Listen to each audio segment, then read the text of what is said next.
मित्रों, आपका हमारे YouTube channel Amarnath Mishra online GS classes पर स्वागत है।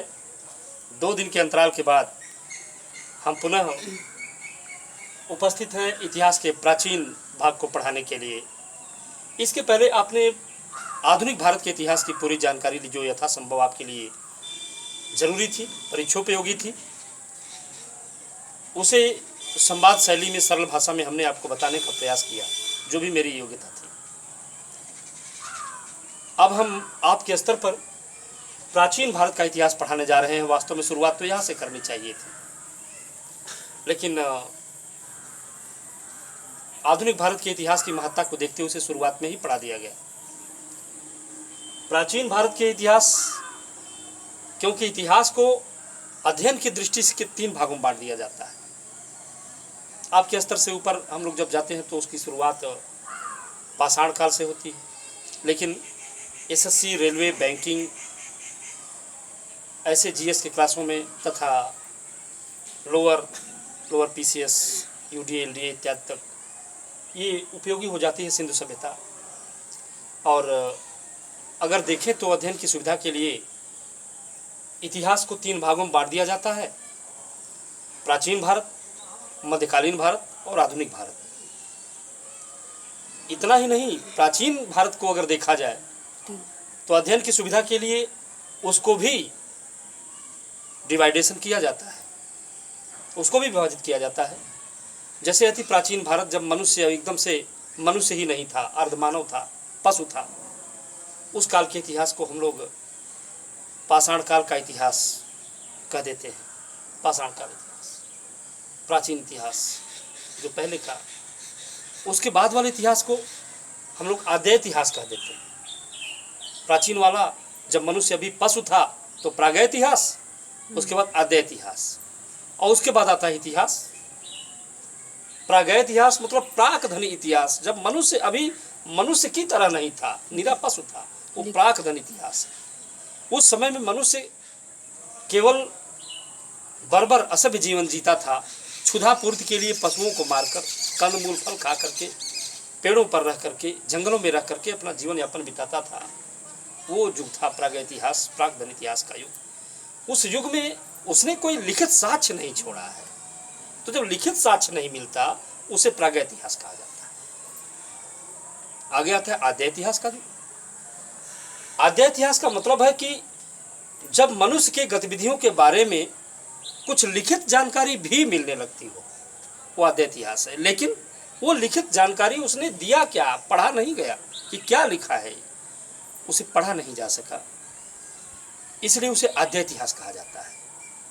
यानी प्रागैत इतिहास की जगह अब आद्य इतिहास में जब आप जाएंगे तो एक जानकारी बढ़ जाती है, लिखित। यही पहचान है उसकी कि जब लिखित भी प्रमाण मिलने लगे तो आद्य इतिहास, लिखित प्रमाण न मिले तो प्रागैत इतिहास। ये चीजें मिलती। लिखित जानकारी मिली आद्य इतिहास में, लेकिन पढ़ी नहीं गई। अगर पढ़ ली गई तो फिर इतिहास हो गया, पढ़ ली गई तो इतिहास हो गया। कुछ बच्चों ने एक आध बार क्वेश्चन किया कि सर, सिंधु वैदिक को आद्य इतिहास में रखा जाता है, तो वैदिक युग में जो कुछ लिखित है वो तो पढ़ा गया है, संस्कृत में है, वेद पढ़े गए। वहाँ एक उत्तर ये है कि आद्य इतिहास की एक शर्त ये भी है कि इतिहास की एक शर्त ये भी है कि लिखित जानकारी हो, पढ़ी गई हो, लेकिन उसका अभिलेखीय प्रमाण भी मिला हो, तब वो इतिहास है। तो वैदिक युग के तमाम साहित्यिक प्रमाण तो हैं, लिखित प्रमाण तो हैं, लेकिन वहाँ अभिलेखीय प्रमाण कम है। अभिलेखीय प्रमाण कम होने के नाते वैदिक युग को भी आद्य इतिहास में रख दिया जाता है, और उसके आगे वाले भाग को इतिहास कहा जाता है, जहाँ से बौद्धिज्म, जैनिज्म, मौर्यन, गुप्त इत्यादि का समय जब शुरू होता है तो उसको इतिहास बोल दिया जाता है वर्तमान दृष्टिकोण से। ये जो हम लोग वर्तमान दृष्टिकोण इतिहास का पढ़ रहे हैं, अंग्रेजों का दिया हुआ है, तो उसको हम लोग वर्तमान में पढ़ रहे हैं। बहुत कुछ परिष्कृत करके आपको बताया जाता है। तो इतिहास अब आप शायद समझ गए होंगे कि उधर प्रागैत इतिहास, फिर आद्य इतिहास और इतिहास। तो प्रागैत इतिहास को तो 3 भागों में बांटा जाता है। पहले तो पाषाण काल, पाषाण काल को भी पूरा पाषाण, मध्य पाषाण, नव पाषाण, पाषाण काल। और उसके बाद फिर जब आते हैं आद्य इतिहास में, तो आद्य इतिहास में सिंधु वैदिक, जो मैं आपको पढ़ाने जा रहा हूँ, ये आद्य इतिहास है। और इतिहास, तब इतिहास को बांटा जाता है प्राचीन इतिहास, मध्यकालीन इतिहास और आधुनिक इतिहास। तो उसमें से मैं आपको आधुनिक इतिहास पढ़ा चुका हूँ। अब आपको प्राचीन इतिहास, मध्यकालीन इतिहास पढ़ाना है। प्राचीन इतिहास में भी आद्य इतिहास की कुछ चीज़ों को ऐड करके आपको पढ़ाया जा रहा है जो परीक्षोपयोगी है। सिंधु वैदिक पहले यहीं से शुरुआत किया जा रहा है। तो अब तो मुझे जहाँ तक लगता है समझ में आ गया होगा कि ये क्या प्रागैतिहास इतिहास, क्या आद्य इतिहास, क्या इतिहास समझ में आ गया। प्रागैतिहास मतलब जब मनुष्य ने कोई लिखित प्रमाण नहीं छोड़ा, लिखित साक्ष्य नहीं छोड़ा, तो प्रागैतिहास। जब मनुष्य ने लिखित साक्ष्य छोड़ा लेकिन पढ़ा नहीं गया तो आद्य इतिहास। और जब मनुष्य ने लिखित साक्ष्य छोड़ा, पढ़ा गया, अभिलेखी साक्ष्य मिले, विदेशी यात्रियों के विवरण मिले, सिक्के, स्मारक, भवन, लोगों के साहित्य रचना, सब कुछ मिले, वो इतिहास का युग है। तो ये सारी आपको आद्य इतिहास से लगायात करके आगे आपको पढ़ाया जा रहा है। जैसे शुरुआत करते हैं सिंधु सभ्यता। सिंधु सभ्यता का नाम सिंधु सभ्यता दे तो दिया गया है, लेकिन इसके और भी नाम है। सिंधु सभ्यता के और भी नाम। सिंधु सभ्यता की खोज की जो शुरुआत मानी जाती है, एक तरह से देखें तो अकस्मात एक बार होती है। और जब ये अकस्मात इसकी खोज हो जाती है और सिंधु सभ्यता के दो नगरों हड़प्पा और मोहनजोदड़ो को खोज लिया जाता है, ये सिंधु घाटी के इर्द गिर्द के नगर हैं, तो मान लिया गया ये सिंधु सभ्यता है। और जब सिंधु सभ्यता के इर्द गिर्द और भी नगर मिलने लगे, हड़प्पा, मोहनजोदड़ो, जुडेर जोदड़ो, लोथल, कालीबंगा, रोपड़ इत्यादि नगर भी मिलने लगे, तो लगा कि यो हो सिंधु घाटी सभ्यता है। मैंने सिंधु घाटी मतलब सिंधु के पूरी घाटी क्षेत्र में फैले हुए नगर। सिंधु घाटी समझ रहे हैं, ये घाटी क्या होता है? वैली। यदि किसी क्षेत्र में कोई प्रसिद्ध नदी है जिसकी महत्ता धार्मिक, आर्थिक, राजनीतिक रूप से सबसे अधिक महत्वपूर्ण है, तो उसके 1000 किलोमीटर के इर्द गिर्द का क्षेत्र उस नदी की घाटी कहलाता है। अब तो समझ आए कि व्हाट इज वैली। वैली माने घाटी। ये घाटी क्या है? किसी प्रसिद्ध नदी के इर्द गिर्द के 1000 किलोमीटर के क्षेत्र के भाग को उस नदी की घाटी कहा जाता है। जैसे गंगा घाटी। गंगा हम लोगों से कम 200-300 किलोमीटर दूर है, लेकिन हम गंगा घाटी के लोग हैं। जबकि यहाँ तो सरयू नदी नज़दीक 2 किलोमीटर 4-5 किलोमीटर पे सरयू नदी। गोरखपुर का क्षेत्र भी गंगा घाटी में है। सरयू नदी, सरयू घाटी नहीं कहा जाता, क्यों? गंगा ज़्यादा प्रसिद्ध है, सरयू जी से।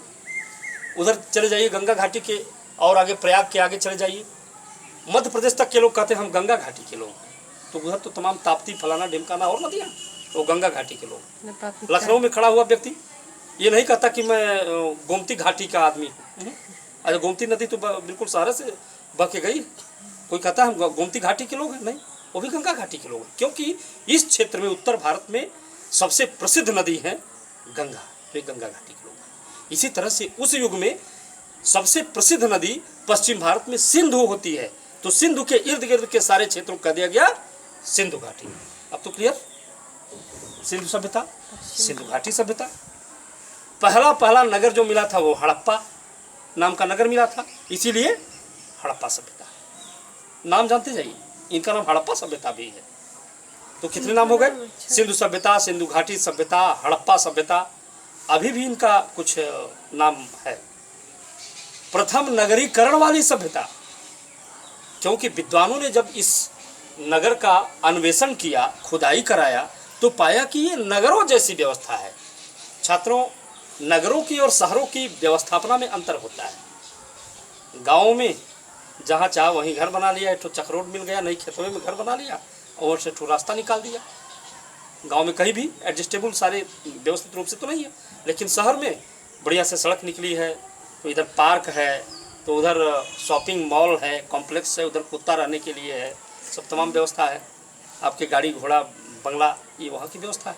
कई मायने में गाँव देहात से अच्छा है और गाँव देहात शहर से अच्छा है, कई मानों में शहर भी गाँव से अच्छा है। भाई वहाँ रोजगार वगैरह है, और यहाँ रोजगार नहीं है लेकिन लाइफ है, लोगों का सामंजस्यपूर्ण जीवन है, प्रकृति के बीच रहते हैं, तो दोनों की अपने अपने अच्छाइयाँ। सिंधु घाटी में जो खोजा गया ये नगर, उसमें शहरों जैसी रचना पहली बार, इसीलिए इसको प्रथम नगरीकरण वाली सभ्यता भी कहा जाता है। तो एक नाम और हो गया। एक और नाम आता है मातृकुलीय सभ्यता, मातृ प्रधान संस्कृति वाली सभ्यता। यहाँ स्त्रियों की मूर्तियाँ अधिक से अधिक प्राप्त हुई है, इसलिए विद्वानों ने ये कयास लगाए कि हो सकता है यहाँ मातृ प्रधान सत्ता रही हो। शहरों में मातृ प्रधान सत्ता होती है। पापा अपना स्कूटरिया लेके आए, खड़ा कर दिए, कुत्ता 2 बार भू भू भूखा, बेचारे घर में गए, 1 कप चाय पाए, सारा व्यवस्था माता जी संभाल रही। मम्मी कहाँ है? वो शॉपिंग कॉम्प्लेक्स गई है सामान वामान खरीदने, वो मम्मी जानती है। बिट्टू की फीस भरने गई है। रिंकू भी बगले में अमरूद लिए हुए आ रहे हैं, पिज्ज़ा बर्गर लिए हुए, ये सब मम्मी देख रही, पापा 2 दर्जे में। शहरों में ऐसा होता है, मात्र सत्तात्मक वो है, माता के हाथ में सत्ता होती है ना। तो माता के हाथ में सत्ता शहरों की एक विशेषता भी है। हाँ, तो इस नाते इसे मातृ प्रधान संस्कृति वाली सभ्यता भी कहा गया। और भी एक नाम बता दें, कांस्यकालीन सभ्यता। सिंधु घाटी के लोगों ने सर्वप्रथम पूरे विश्व को धातु गलाने की कला बताई, और धातु गला करके उन लोगों ने कांसा नाम का एक नया धातु बना दिया था। कांसा किस किस चीज से बनता है? Copper and tin. तांबा और जिंक। टिन। टिन। तांबा और कॉपर यानी तांबा और टीना दोनों मिला के बनता है कांसा। तो ऐसे तो हुआ नहीं होगा सिंधु सभ्यता लोगों ने तांबा लिया होगा और टीना लिया होगा, इसे मिला दिया होगा, बस वो मिल के हो गया होगा, ऐसा तो हुआ नहीं होगा।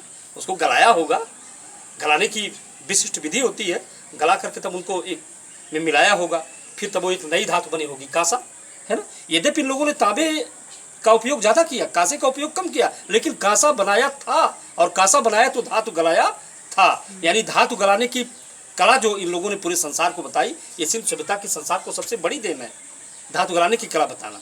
और धातु गला करके बनाया क्या था? कांसा, इसीलिए इसको कांस्यकालीन सभ्यता भी कहा दिया जाता है। यानी सिंधु सभ्यता को कई नामों से जाना जाता है, और प्रत्येक नाम की अपनी एक पृष्ठभूमि है, एक बेस है। ओके, तो अब लिखा जा सकता है। मैं समझता हूँ समझा कुछ ज़्यादा दिया, तो ये ऊपर से तो नहीं उड़ जा रहा है। लिख दें अब सिंधु सभ्यता। इसे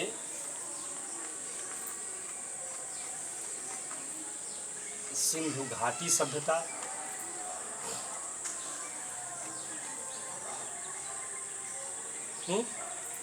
सिंधु सभ्यता को सिंधु घाटी सभ्यता, हड़प्पा सभ्यता में बताया हूँ क्यों, अभी ये हड़प्पा क्यों कहा गया। सिंधु सभ्यता, सिंधु घाटी सभ्यता, हड़प्पा सभ्यता, ठीक। प्रथम नगरीकरण वाली सभ्यता, और कुछ कहा गया? कांस्ययुगीन सभ्यता। कांस्ययुगीन सभ्यता,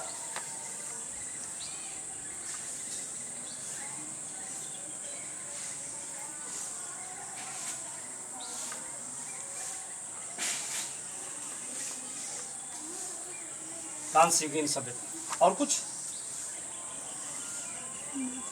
कहा गया? मातृसत्ता। मातृसत्तात्मक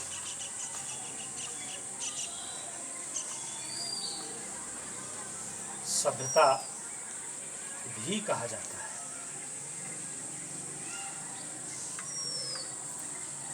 मैं समझता हूँ प्रत्येक पृष्ठभूमि क्लियर हो गई है ना। अभी हमने बताया कि ये नाम पड़े क्यों, ये सारी चीजें क्लियर। ओके,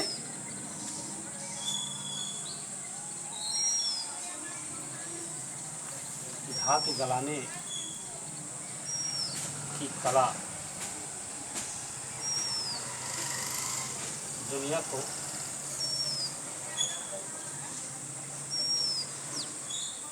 बताना, यह इस सभ्यता की संसार को बड़ी देन है।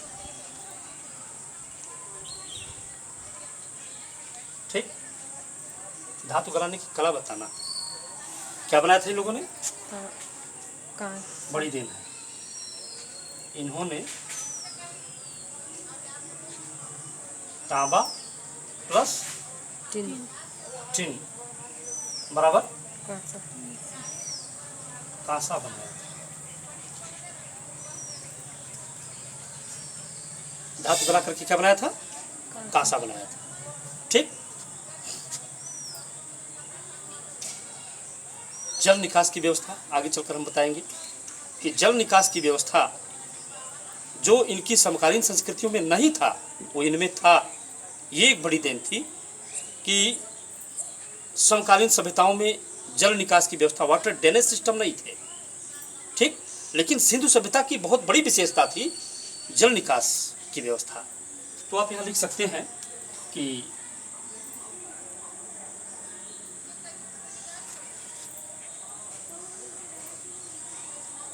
सिंधु सभ्यता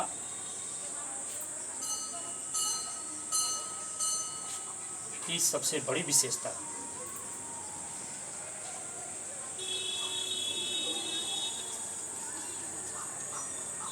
सबसे बड़ी विशेषता क्या थी?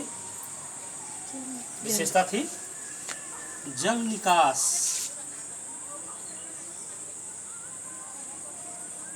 की व्यवस्था,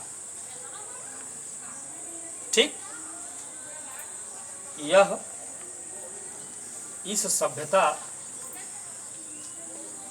की समकालीन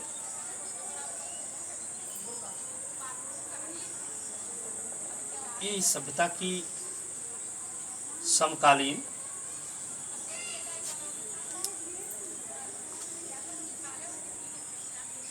नील नदी की सभ्यता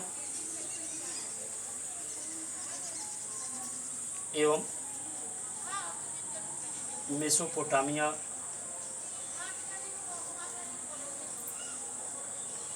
दजला फरात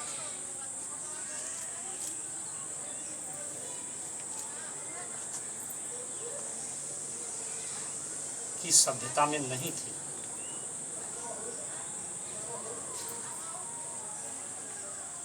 यानी एक तीर से मैंने दो निशाना साध दिया। क्या? इनकी समकालीन सभ्यताओं को भी बता दिया कि सिंधु घाटी की समकालीन सभ्यताएं उसी समय ये सभ्यताएं भी रन कर रही थी। सिंधु घाटी की समकालीन सभ्यताएं कौन कौन सी थी?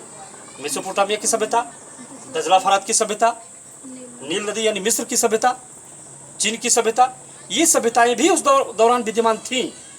तो दो चीज हमने इसमें कर दिया। इसमें ये भी बता दिया कि सिंधु सभ्यता की समकालीन सभ्यताएं ये थीं, और ये भी बता दिया कि इन सभ्यताओं में जल निकास की व्यवस्था नहीं थी, जबकि सिंधु सभ्यता में जल निकास की व्यवस्था थी। और ये इस सभ्यता की यानी सिंधु सभ्यता की सबसे बड़ी विशेषता है, वाटर ड्रेनेज सिस्टम, जो आजकल के तमाम शहरों में नहीं है। मैं बनारस में पढ़ा रहा था तो मैंने पाया था कि वहाँ उधर शिवपुर बाईपास की तरफ अभी नाले अब बन रहे थे। ये स्थितियाँ हैं। इन्हीं सब चीज़ों को देख करके तो वो जॉन मार्शल महोदय कहते हैं, वाह दैट इज ऑक्सफोर्ड सर्कस। ये हमारा ऑक्सफोर्ड जो मॉडर्न सिटी है, उस जैसा सिटी भारत में एक लाखों साल हजारों साल पहले वो ऑक्सफोर्ड सर्कस है। ये जैसा ऑक्सफोर्ड है, ऑक्सफोर्ड सर्कस की तरह ही तो ऑक्सफोर्ड का जादू है यहाँ पे, ऐसा आश्चर्य पड़ जाता है। तो ये जो वाटर ड्रेनेज सिस्टम होते थे, जो मैं आपको बताऊंगा अभी इसमें कि किस तरह से घरों से जल निकल करके बड़ी नालियों में, घर इसमें गलियों में बनी छोटी नालियों में, छोटी नालियों से सड़कों के किनारे बने बड़े नालों से मिलते हुए उसके बाद शहर के बाहर निकल जाता था। ये वाटर ड्रेनेज सिस्टम इस सभ्यता की सबसे बड़ी विशेषता है। नहीं पूछा जा सकता है कि सिंधु सभ्यता की सबसे बड़ी विशेषता क्या थी? वाटर ड्रेनेज सिस्टम यानी जल निकास व्यवस्था, ठीक। सिंधु सभ्यता की संसार को सबसे बड़ी देन क्या थी? कांसा बनाने की कला बताना, धातु गलाने की कला बताना, और कांसा नाम का एक नया बनाना, ठीक।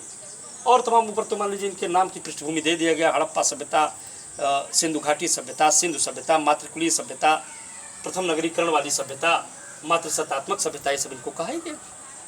ओके, ये इतनी इनकी विशेषताएं हो जाती हैं। अब हम लोग देख लेते हैं कि आखिर इसके बाद हम, आज तो शाम हो गई, थोड़ा देर से हम यहाँ आए और एक आध दिन बीच में वीडियो नहीं पढ़ पाता। उसका कारण ये है कि भाई अब छत पे ही मेरा ये काम चलाऊँ वाइट बोर्ड लगा हुआ है ख़राब सा, तो उसमें जो है जो कुछ भी छोटी सी व्यवस्था हम आप लोगों को दे रहा हूँ। थोड़ा देर से आए तो शाम भी हो गई। हम नेक्स्ट आज जो शुरुआत कर चुके हैं, इसके आगे हम आपको बताएंगे कि किस तरह से इस सभ्यता की खोज हुई, और सभ्यता की खोज होने के बाद कौन सा नगर कहाँ स्थित है, और फिर किस नगर में क्या पाया गया, प्राप्त भौतिक अवशेष क्या थे जो आपकी परीक्षा के दृष्टिकोण से सबसे अधिक उत्तम है। तो उसमें प्राप्त भौतिक दृष्टिकोण, सिंधु सभ्यता के नगरों का विस्तार कहाँ से कहाँ तक, यानी सिंधु सभ्यता कहाँ तक विस्तृत थी, कहाँ तक पाई गई ये सभ्यता, और किस तरह से हम जाने कि यहाँ तक ये सभ्यता है। फिर जो नगर पाए गए वहाँ पर क्या क्या मिले, उन नगरों की विशेषता क्या है, ये सारी चीज़ें पढ़ा करके फिर इसका काल निर्धारण, ये सभ्यता कब से कब तक थी और किन किन विद्वानों ने इसमें बताया कि आखिर इतने जल्दी इसका पतन हो गया, ये सारी चीज़ें हम नेक्स्ट इसके बाद आपको बताएंगे। आज बस इतना ही, इसे देखें, अपनी जानकारी की चीज़ें लें और लाइक और सब्सक्राइब करें। आज बस इतना ही। Thank you class.